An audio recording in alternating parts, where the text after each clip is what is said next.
Kia ora mai tātou katoa ki tōku nei whakāturanga tuarima, o tōku nei haerenga ki roto tēnei whenua ke ara ko kānata.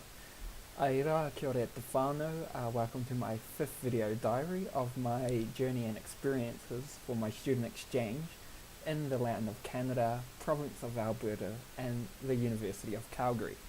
So today it is Friday, the 10th of December.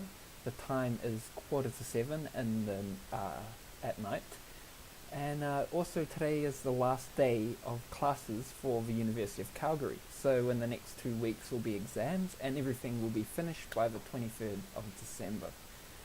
So I know it's been a while, but I'm going to dedicate this particular video diary on my trip, which I just got back from, of touring the Blackfoot Skisika Nation Reserve.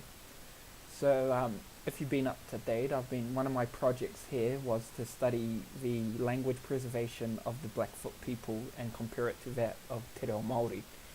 And so I've got to meet a lot of Blackfoot people throughout this project and achieved quite a lot of different things in comparing the cultures and seeing how they've been treated differently. So I'll just give you a brief background on Blackfoot. So Blackfoot is a confederacy made up of 7 different Canadian, Indian, Aboriginal people. The people I focused on specifically was the Skisika Nation, which is translated into English as Blackfoot. But there are other people like the Pikani, the Kainai, and those translate into like Bloods and the pagan groups. There's also the Stonies, and there's quite a few other tribes, like I said. So as we all know, they were colonized, and they also signed a treaty similar to us, but their one was more legally binding, unlike the Treaty of Waitangi, and they come under Treaty Number 7. So I started the tour with my professor of my Canadian Studies paper, Judy Bedford, who drove me all the way down to the Old Sun campus, which was my first stop.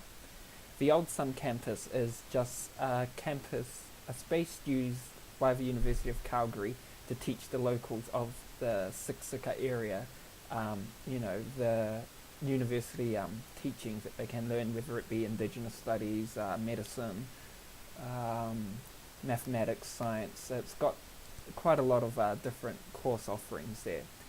So this was a significant place to head to, as it's one of the only standing residential schools.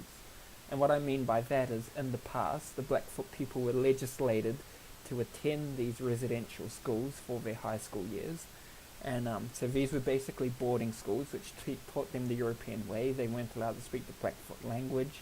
They were co-ed, but the boys could not communicate with the girls, and they're kept at separate ends of the building. It's very, very old style, built in the 1900s.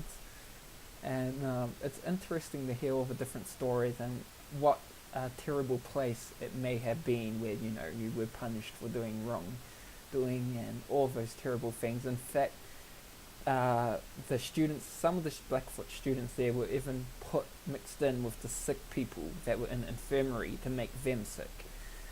And there were a lot of wrongdoings that went on in those residential schools.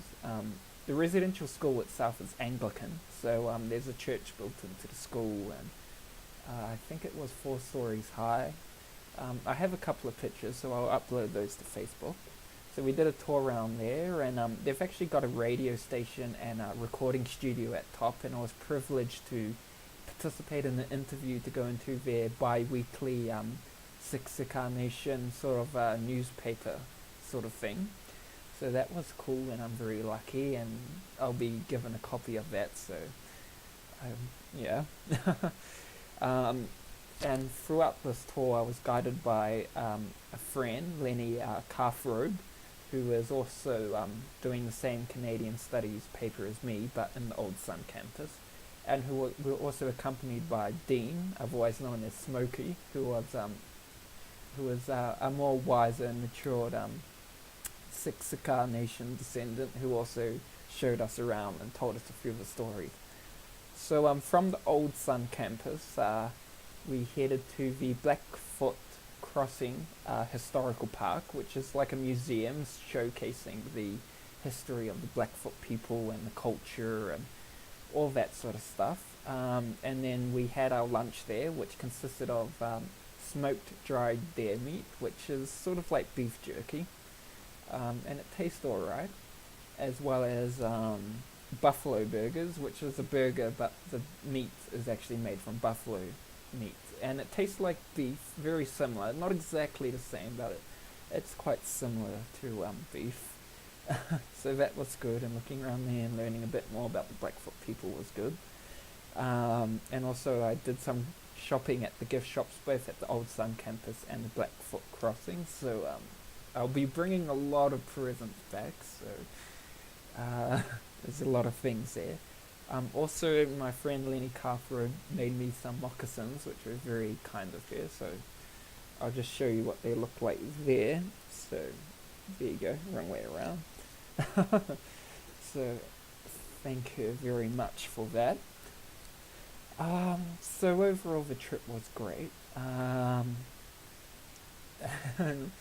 a good time.